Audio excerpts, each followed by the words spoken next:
Welcome back to the YouTube channel. Today we're on Learning Target 1, how to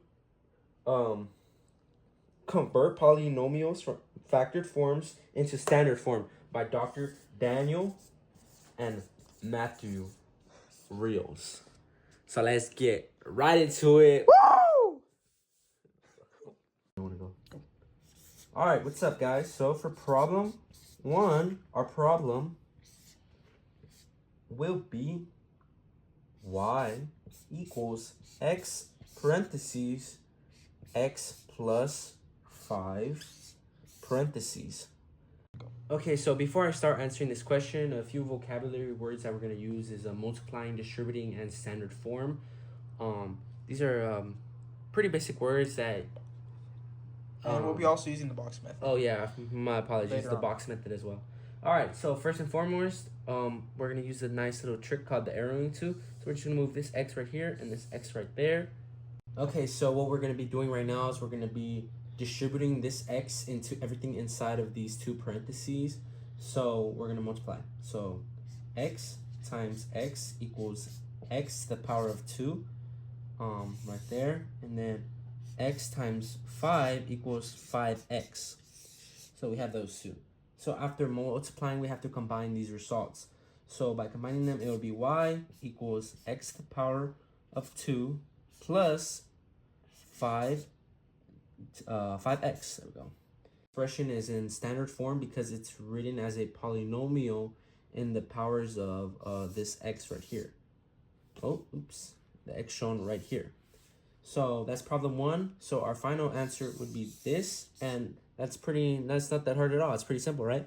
Now, problem 2 is where it gets a little bit more difficult. So let's write that down. All right, so now let's get ready with problem 2. Right there. Okay, so now for problem 2, our problem is y equals parentheses x negative 3 parentheses, another parentheses, sorry, we're kind of getting in the way, x plus 2 parentheses. Okay, so this equation is also in factored form because it has two binomials multiplied together. Sorry for the hiccup. In order to convert this into standard form, we're going to be multiplying it using the box method. So here I have x plus 2. Oh, sorry. Did I write it down right? Yes. Okay, and then we're going to have x and then negative 3. So now we're going to have to multiply by each box. So x times x would be x to the power of 2. And then x times 2 would be 2x right here. Okay, and now we have negative 3 times 2 would be negative 6. And then now we have negative 3 times x equals negative 3x. Now we have to combine like terms. So, okay, so now we're going to combine like terms. So these two on these two. So we're going to have y equals x to the power of 2, negative x, and negative 6. Previous mistake, these don't combine. My apologies for writing the circle here. But so now we have combined like terms, and now this is your final answer. This is now in a standard form because all of the like terms are combined and they are in order. So question 2, done. And in both problems, we use the factored form and use multiplication to convert both of the expressions and for them to become into standard form. Sorry for the hiccup. And this transitions us into question 3, which would be pretty much a little bit harder. All right, let's get to it. Dr. Matthew, you take the mic. All right. Go. Okay, we're here, and the harder problem should be problem 3. And the problem is y equals 4 parentheses x negative 1 to the square root of 2 plus 9. So since it is squared, the numbers in the parentheses would be 2, and I'll show you how to write it down right now. So we'll drop down the 4 down here, And as written down with the 2, it would be parentheses x negative 1. And then another parenthesis since it's 2, so it'll be the same one, x negative 1 plus 9, which will drop down once again. Okay, now that we're done with that, we'll be squaring this because I'll be showing you that we need to drop this down. Once you drop that down, we'll be using the box method there. Okay, we'll be using the box method down here. Alright, and since we're dropping down the 1, we'll be applying an x up here from this. The negative 1 right here, we'll add an x from this, and the negative 1 right here. Okay, we'll first start off by adding these two into this box right here. So that'll just be negative 1x. Negative 1x, my bad. And then this part would be negative 1x, my bad. Coughing. Okay, and then once you're done with that, you'll hop onto the other side. So right here, as you can see, negative 1 times 1 will just be 1.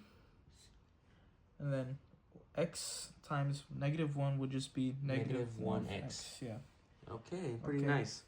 All right, now we have to combine all like terms. Now that we're done with the box method, I'll be taking back the 4 from over here. And I'll be writing the answers that I get from the box method into this parentheses right here. So I'll put the x2 negative 2x plus 1 parentheses. And the 4 will distribute all inside the parentheses. And the 9 that we got from up here, I'll be adding here. So once we need to, now we'll be distributing the 4 like I said before. And we'll drop it down here to make more space. So it'll be 4x squared because we're distributing the 4 with the x2, which becomes this. And then 4 times negative 2 equals negative 8. X. Also, there's an x, so make sure to add the x together. And there's also a plus 1 right here, so that'll just equal 1 because 4 times 1 is 4. And then add the plus 9 at the end because right here, you just drop it down, and this is our answer. Okay. 4 distributing the 4 to everything inside the box and also the parentheses, and dropping down the 4. Okay. And we also do have one more step when we distributed the 9. So I'll erase everything.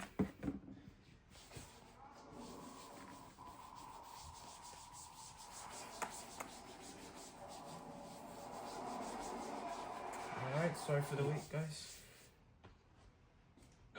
Go. And for our final step, we'll be getting our final answer. And we did have to also distribute the 9 that we got. So our final answer would be y equals 4x to the square negative 8x, sorry for the 8, plus 13. Now, we get the 13 from distributing the 9 with the 4 from the last. Sorry for erasing the other word. But yes, this is our final answer after distributing the 4 and then the 9 to the final answer. Okay, for our final problem, our fourth problem, this is about a real-world situation or a real-life scenario. So the real-life scenario would be designing a skateboard ramp. An engineer is designing a skateboard ramp. The height of the ramp depends on the horizontal distance from the start of the ramp. But the engineer models the ramp shape using a polynomial in parabolic form, which is just factor form. Sorry for saying like more technological, but because it clearly shows where the ramp starts and ends on the ground, I'll be giving the factor form, which would be h for the height and x just for the, okay. It would be x negative 2, here's the problem, negative 8. Okay, once we have that, the ramp touches the ground at x equals 2 feet, and the 8 is for also the feet, so the height, and width. This information is easy to see in factored form, and this is very easy equation. So why we're going to convert it into standard form is because the engineer needs to know how to calculate the maximum height of the ramp, and using software that requires the equation in standard form. This is also important in a very real world scenario because these safety measures need to be implemented in order to ensure the safety of the overall stability of the roller coaster. The stability of the skateboard ramp. My apologies, I had said roller coaster. Okay, so when converting into standard form, which I'll write right now, x -2 inside of parentheses, and then x -8 also inside of parentheses, equals x to the square of 2 and -10 x plus 16. Okay, once we're done with that, how this helps in the real world.